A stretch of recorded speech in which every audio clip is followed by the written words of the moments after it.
The gold arrow indicates where the shooter fired from. Looking left, why was the assailant not seen? When we were told that building was going to be covered, that there had been a face-to-face that afternoon, that our team leads met, this was the view.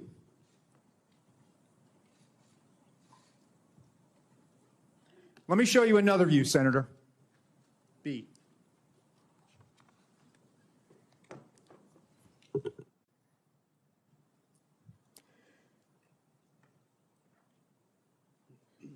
This view is a reenactment by one of my agents. Laying flat. There was a 5-inch rise on the middle of that roof. The assailant would have had to present his bore over that to get his shot off.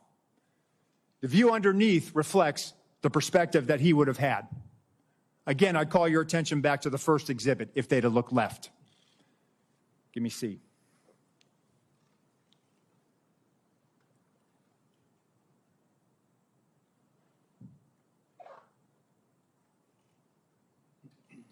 This is what our counter-sniper team saw. Shooter, no elbows. You barely make out the crown of his head. Below it, the assailant up prone. And let me just tell you, our counter-sniper, this individual, I know him. I consider him a friend. He has covered me operationally in conflict zones. And when I did my time on the President's detail, he exemplifies the courage, the skill, and the ability to respond under great stress in such short time to neutralize a threat and prevent further loss of life. Getting back to your question, Senator, these were discussions that were had between the Pittsburgh field office, the local counterparts, and everyone supporting that visit that day. And that's why when I laid in that position, I could not, and I will not, and I cannot understand why there was not better coverage, or at least somebody looking at that roof line when that's where they were posted.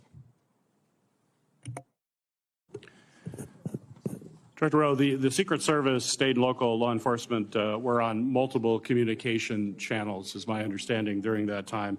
And as a result, local law enforcement was only able to call in to a state command center that was then relayed from the Secret Service.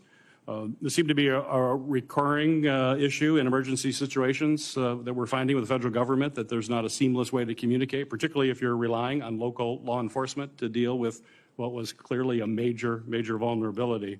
Local law enforcement in Butler told my staff that they had no way of communicating directly with the Secret Service.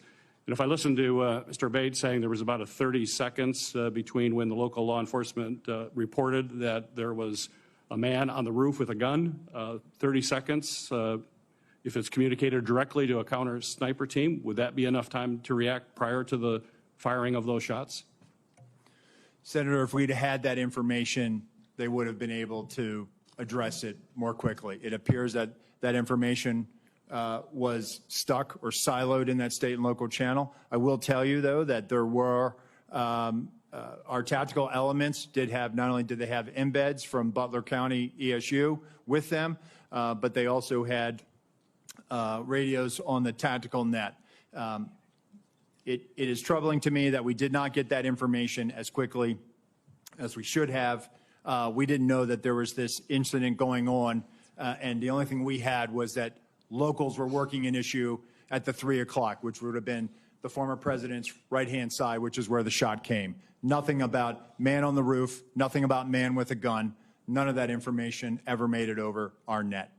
So that will change? Yes, sir. We are working right now to figure out the interoperability and also make sure that we do have access to those channels, whether through the counterpart system or some other means. Very good. Ranking Member Paul, you're recognized for your questions. Director Rowe, I'm encouraged by your attitude and what you brought here today, what you've talked about as far as immediate changes that you've made, and I hope you'll follow through with that. I'm encouraged by the fact that you acknowledge that it's indefensible that the roof was unattended. Would you say the roof being unattended breaches standard protocol for setting up a security perimeter? What I would say, Senator, is that that roof should have had better coverage, and we will get to the bottom of if there were any policy violations.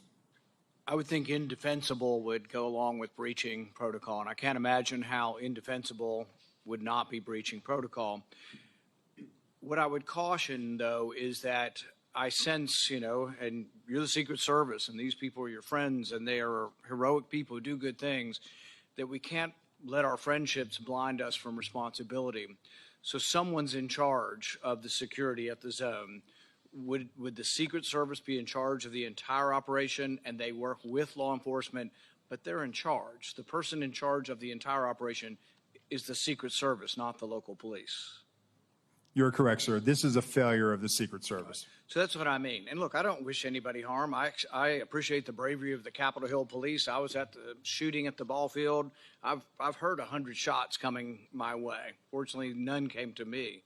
But I appreciate the bravery of all the people who protect us. But there's also the idea that there are certain mistakes that don't make you a bad person, but they're just inexcusable, that if you made that mistake. So for example, let's say you determine, well, local police should have been on there and they told us, and local police says, no, they didn't tell us to do it, and it's a he said, she said. Still, ultimately, the agent in charge should be walking the grounds and say, there's a roof 100 yards away from the stadium with a clear sight. Someone's got to be on the roof. Local police, I told you to get on the roof. Get on the roof. Or you put the Secret Service. So ultimately, the buck doesn't pass along to somebody. Whoever's in charge is in charge. But really, I think it would be helpful to all of us. I know the process has to be meted out, but there needs to also be a process for protecting the next Trump rally. The fact that whoever was in charge in Butler next week is not in charge of a rally in Las Vegas. And so I think you really should say that. You should simply say that the leadership from that event is going through a process, but until that process, they won't be in charge of the Democrat National Convention. That would reassure a lot of people that they won't be in charge of security until it's determined. Can you tell us something to that accord? Yes, sir. So I can tell you that the team planning the Democratic National Convention, that is a national special security event. That team has been on the ground. That's from D.C. With support from our Chicago field office. But I just want to reiterate that our Pittsburgh field office staff, they are wearing this harder than anybody right now in the Secret Service. Right. They feel completely demoralized. And what I'm trying to do is also let them know that, listen, they need to be focused on the mission at hand. I also have to walk a tightrope here and make sure that I am not tainting any future discipline action. I understand, and I have great respect for all the officers. But ultimately, someone had to be in charge, and someone made a terrible error, and it's an error of judgment. The big error is the roof. But another big error is we have 90 minutes of a suspicious person. Now, Senator Durbin mentioned the rangefinder. None of these are enough to shoot a suspicious person, but they certainly, you would think, would be enough to stop the proceedings. That's where I think you get to the second major management or judgment error of this. Now, Trump's done probably 100 rallies like this. How often at one of his rallies are there 90 minutes of looking at one person and at least a half a dozen pictures of that person? How often does that happen? And is it against protocol to let a proceeding go on when you've got a suspicious person, 90 minutes worth of people talking about this person, and we don't stop the proceeding? Does that defy protocol? So Senator, while there's 90 minutes in total from when he's first identified by local law enforcement, we have about a 30-minute window. But at no time is there anything ever communicated about weapon or harm. And I think that's where the threat. A weapon, you shoot people with a weapon. Sure. Without a weapon, we're talking about people you stop and say, he had a backpack, which was probably big enough to have the AR-15 in it. In all likelihood, the backpack has the weapon in it. So a guy with a big backpack would never get through the perimeter. So once again, a big mistake was not having the perimeter wide enough to prevent people from shooting outside the perimeter. But the thing is, he would have never gotten through the perimeter, right? His backpack would have been checked. But people with big backpacks are very suspicious. And I would think he's been seen 6 times. but you got 20 or 30 minutes of knowing about it. But the thing is, there's all kinds of chatter going on about this. And you would think the chatter going on with the local police is on a police radio, and a policeman with that radio is standing in the control tent, so you get that communication. So there's a huge and massive breakdown. But really my question is, how often has this happened at other rallies where there's a half a dozen pictures and 90 minutes of people talking about a suspicious person? I just can't imagine that it's real common. So, Senator, at rallies, there are people that come to the attention of law enforcement for a variety of reasons. You know, if they come to our attention for some other activity that might, you know, put it a little bit, hey, we probably need to go check that individual out. This happens, and that's why we attempt to locate them. That's why it's important for us to try to find them. And it's important to have the information. And so local law enforcement did their very level best to try to locate him. They did provide us the photos 30 minutes prior. It just, he evaded any detection by law enforcement. But once again, it's the overall person in charge. It's a terrible breakdown. It's a terrible management decision not to have stopped it. There was a chance to stop the proceeding.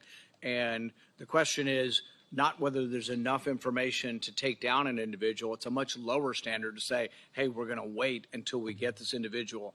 The roof and the 90 minutes of it, both I think are failure of your protocol. And I think when that's determined, the person who made these decisions can't be in a position of authority again. Senator Klobuchar. Thank you very much. Thank you to all of you for holding this hearing. I appreciated Director Rowe when we had the classified briefing, and also today, taking responsibility for the agency and your own personal emotion and reaction to your visit and what had gone wrong. For the people in my state that keep asking me, I just don't get how he got on the roof. I know we've gone through great details and a lot of examination. Could you just give a minute on what went wrong and how you think it can be fixed? Because I think it's just going to help to dispel the conspiracy theories. There are some people that think it didn't really happen, which of course is completely ridiculous. It did. There are some people that think all kinds of conspiracies went on within the government, which is also false. But could you just tell them what went wrong so they understand? Yes. No, thank you, Senator. I thought long and hard about this. I think this was a failure of imagination, a failure to imagine that we actually do live in a very dangerous world where people do actually want to do harm to our protectees. I think it was a failure to challenge our own assumptions, the assumptions that we know our partners are going to do everything they can, and they do this every day. But we didn't challenge our own assumptions of, we assume that someone's going to cover that. We assume that there's going to be uniformed presence. We didn't challenge that internally during that advance. So moving forward, I've directed that when we're talking to people and we're making requests, we are very specific about what we want. We are providing explicit instructions on exactly what our expectation is and what we need them to do and what we want them to do. That's the only way that we're going to be able to move forward beyond this. And let me just tell you that our state and local law enforcement partners are the best. So this belief that somehow they are less than federal law enforcement or they're less than the Secret Service. They're out there patrolling communities every day. They're the ones out there going into hazardous conditions every day. They know their communities. They have the ability to enforce state and local laws. Our advanced agents do not. Right. We need them, and we need them to be partners with us, and I think we need to be very clear to them, and that may have contributed to this situation. Yeah, appreciate that. I have the same respect. Next, one of the things you mentioned to me was, and to all of us, was in this other briefing, was just the texting protocol. And I think a lot of us think about this in non-security settings, about how people are just texting all the time instead of talking, and how it takes our eyes off, in your case, the target. Could you talk about what might have gone wrong there and how you think things could change when there's the hope is that their eyes are constantly on the scene and on the potential targets and risks? Thank you, Senator. So, again, we need people focused on the problem or on their area of responsibility. It was great that there was a text chain, but that communication needs to go over the net. It needs to go over a radio channel so that everyone has situational awareness of it. The point I was making in the closed door briefing is that we have to get to a point now where we are using our radio systems to have that collective awareness of this. I think, one of the things that I've directed is that in addition to the interoperability, we're going to roll out common operating picture, a common operating platform that we utilize for national special security events. We have the ability to roll that out to the field that has a Blue Force tracker in it that's able to, where you can put where all your state and local assets are, where our federal assets are. But in addition to that, I want people using the radio. So it's great that the tactical elements are talking to each other.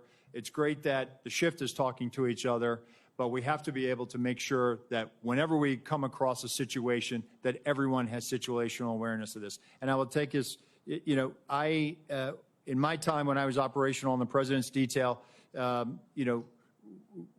we were given the explicit instruction, hey, if you're going to pass it, if it's relevant enough that you feel like you need to pass that information, do it over the radio. And that was the protocol that we had. And I think over the years, perhaps with the advent of technology and smartphones, perhaps we've gotten away from that. But we need to get people back on the scope, back on mission, back focused on what they need to be responsible for. Okay, and the next question I'll put in writing. Thank you very much of you, Mr. Abate, but it's just pointing out that we've seen this rise in threats against members of Congress, which of course is relevant to this.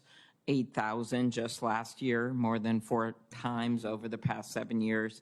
I'll want to ask you in writing about the steps that the Justice Department is taking to prioritize these cases. I know there's been some changes made. Yes, Senator, it's of our highest priority, and we're urgently working on it 24/7 every day to protect each and every one of you here. Appreciate it. Thank you, both of you. Senator Carper, recognized for your question. Thanks very much.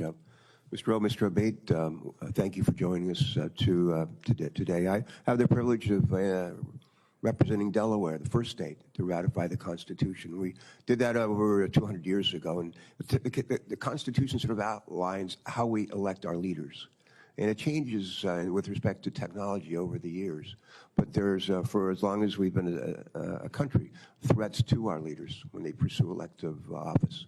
We're going to be gathering, some of us will be gathering in Chicago in just a few weeks. Others will be gathering in other parts of the country to help make sure that what was adopted in that original Constitution is actually carried out faithfully. And it's just incredibly important that those who aspire to elective office and those who take on those challenges are protected, and their families are protected, as well as those who surround them. I share with my colleagues my prayers for those who have been killed or injured on July 13th. We're grateful that one of our presidential candidates is okay.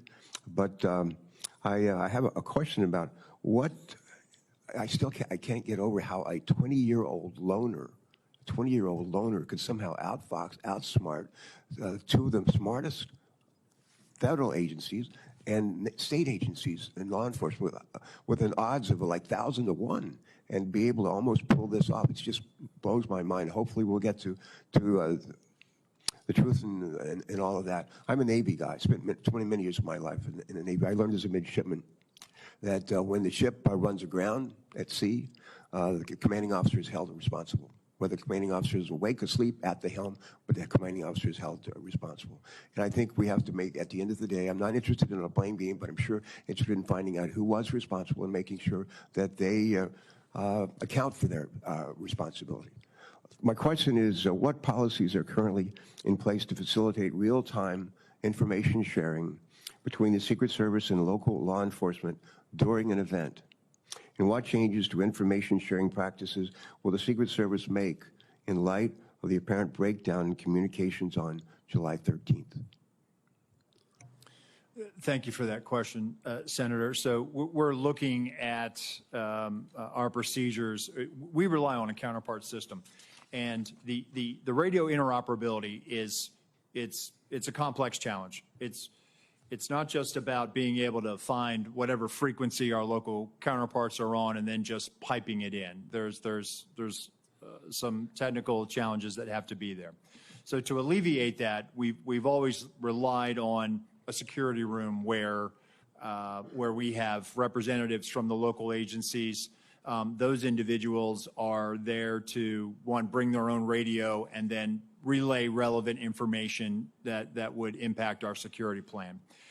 I think what I'm looking at, and again, what I'm in looking at this situation is there was a unified command post, and we had our security room, and we had communications that day at the Butler Farm site were challenging. Not just challenging for the Secret Service, but for challenging for locals. There were some cellular issues. There were radio issues.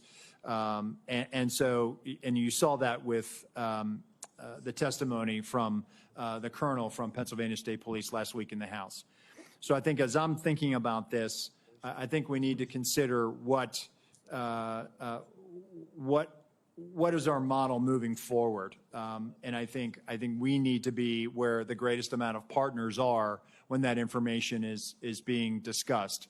The other thing that I'm looking at is we need to also make sure that we have redundancies as far as cellular on the ground or additional repeaters. And so I've directed our Chief Information Officer to do that, and we are rolling assets out now supporting campaign sites. Thank you. Thank you for that. Mr. Bay, quick question. Based on the initial information you've gathered from the investigation, do you believe there were any actions taken by the shooter in the weeks, days, or hours leading up to the shooting that should have caused alarm and grabbed the attention of law enforcement? He did not have any interactions with law enforcement leading up to this, Senator. We haven't found anything yet that would have alerted law enforcement or FBI or Secret Service to his intention activities in advance of this event. I will note, however, to your prior question, that we do have a very strong relationship, an integrated relationship between FBI and Secret Service and every other federal, state, local agency you can imagine. We have constructs like the Joint Terrorism Task Forces and Violent Crime Task Forces where we're cross-embedded with each other. And when it comes to this event and others like it, we're always talking in advance. In fact, with respect to this event, we did have a meeting between U.S. Secret Service and FBI in the days leading up to the event to assess whether there was any information or intelligence pertaining to a threat against the rally or to former President Trump or anyone else there. There was an absence of that in the lead up specifically, and again, none of us had any information in our holdings with regard to the ultimate shooter. All right, thank you for that. Thanks very much, both of you. Next on the Senate Judiciary Committee is Senator Grassley. Yeah. Mr. Chairman, I'd like to introduce my oversight letters and investigative documents into the record. This is information I've already made public. Without objection. Okay, thank you.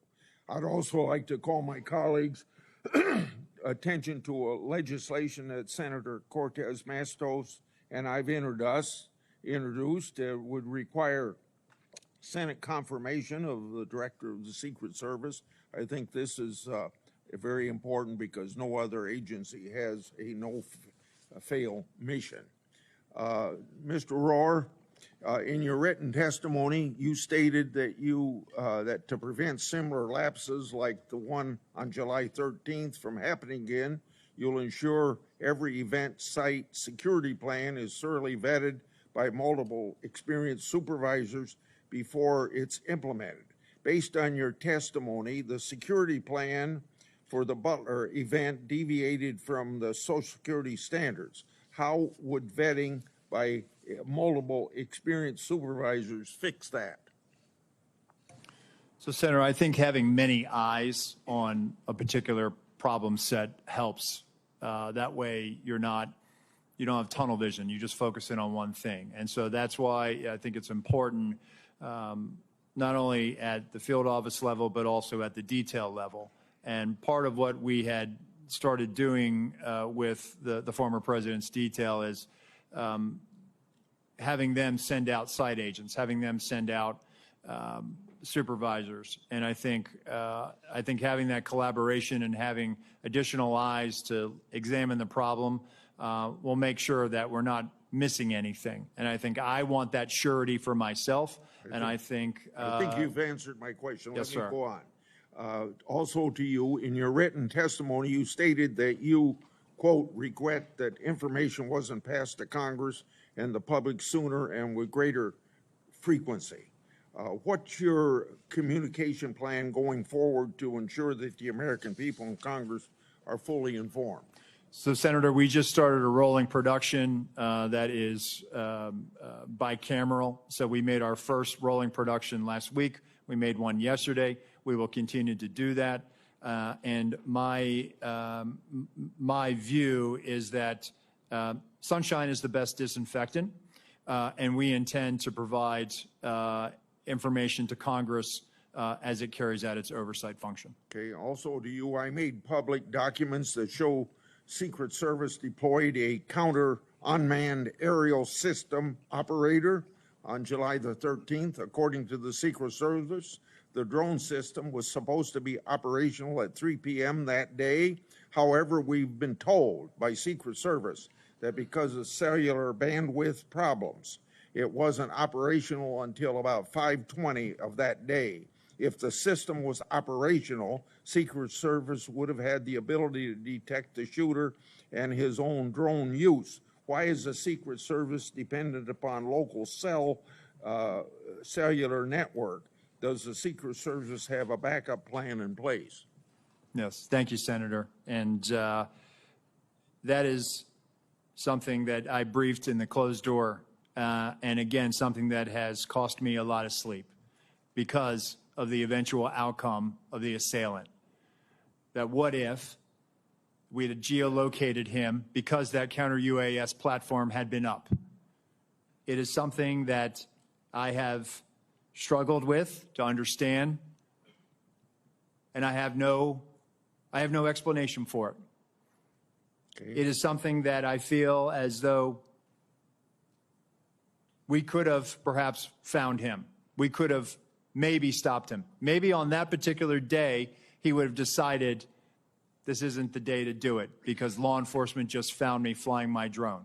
People fly drones all the time on the peripheries of our sites. And we go out and we talk to them and we ascertain what their intentions are. On this day in particular, because of the connectivity challenge, as you noted, there was a delay and he flew his drone at 3:51 approximately. So moving forward, we are leveraging resources from the Department of Homeland Security and others to make sure that we have dedicated connectivity so that we're not reliant on public domain, so that we can ensure that whatever assets we have in place, those assets are operational. And that is my commitment to you, that we're going to make sure we're going to do that, and that is something we are moving out on. Thank you, and I hope that you'll answer some of my other questions in writing. Senator Johnson, recognized for your questions. Thank you, Mr. Chairman. Acting Director Rowe, in our secure briefing last week, I made the point that if you don't want conspiracy theories to spread, you need to provide information. You know, I appreciate these photos today. These things could have been released literally within days, and a whole lot more information as well. So Congress needs to provide oversight. We don't have certain investigatory tools like you have, but what we can do is do interviews. So, Acting Director Rowe, did you receive our letter from July 25th requesting interviews with 13 individuals of the Secret Service? We are in receipt of that letter, Senator. And I don't know, Deputy Director Abate, have you seen that letter as well? Do you know who we're requesting interviews with?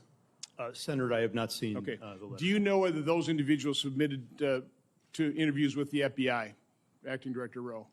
We're in the process. Those employees are being interviewed if they have not already been interviewed, sir. Are those interviews being transcribed? The FBI interviews, sir? Yes. Well, we have 302s on those. Yes, Senator, we will. Okay, when will Congress get those 302s? When will we get those transcriptions of those interviews? Senator, I'll take that back and we'll get those to you as soon as possible. So, Acting Director Rowe, when will those individuals be made available for Congress, for this committee to interview them? Senator, we'll make them available. How soon? Because memories are short. They can be influenced by events. We need these transcribed interviews as soon as possible. We will get that done, sir. Does the Secret Service use encrypted communications at events? On our radio nets, we do, sir. Are those memorialized? Are those saved? The radio traffic from Butler, we did not have recordings. Do you normally? Not on the road outside of D.C. or outside of a presidential or vice presidential stop. So communications between Secret Service agents will not be available like we've gotten the communications from local law enforcement. I'm sorry, Senator. So we're not going to be able to get those communications. You didn't save them, No, sir. which is very unfortunate. It is, sir. And moving forward, I've directed that we will now start recording those so that we will have them moving forward. And by the way, I'm going to ask for a number of things at the very end to be entered in the record, but one of my preliminary findings is that the Secret Service did not attend the 9 o'clock briefing the day of the event. In your testimony, you said that a site briefing was conducted with Secret Service personnel and law enforcement partners supporting the event. Those both can't be true. So local law enforcement do not believe Secret Service was present at the 9 o'clock briefing. Were they or were they not? So, Senator, with respect to the snipers that went on national television and gave an interview and said that they did not get a briefing from the Secret Service, they were supporting through mutual aid, and our personnel briefed the tactical team leader was leading that element that was providing this counter sniper. Acting Director Rowe, you said that the Secret Service provides explicit instructions to the locals. Were explicit instructions provided to cover the roof of the AGR building and locals just not follow it, or were those explicit instructions not provided? It's my understanding what was communicated is that the locals had a plan and that they had been there before. So an awful lot of the chatter on social media has to do with is there partisanship in the Secret Service, providing coverage for some individuals and none for others, about Secret Service coverage or additional coverage enhancements being denied. Was there ever requested additional coverage for Mar-a-Lago? Senator, we have provided additional resources to the Mar-a-Lago residents. Was coverage asked for and denied ever? I'll have to research that, Senator, but I'm happy to tell you we have made significant investments since the former president has left office.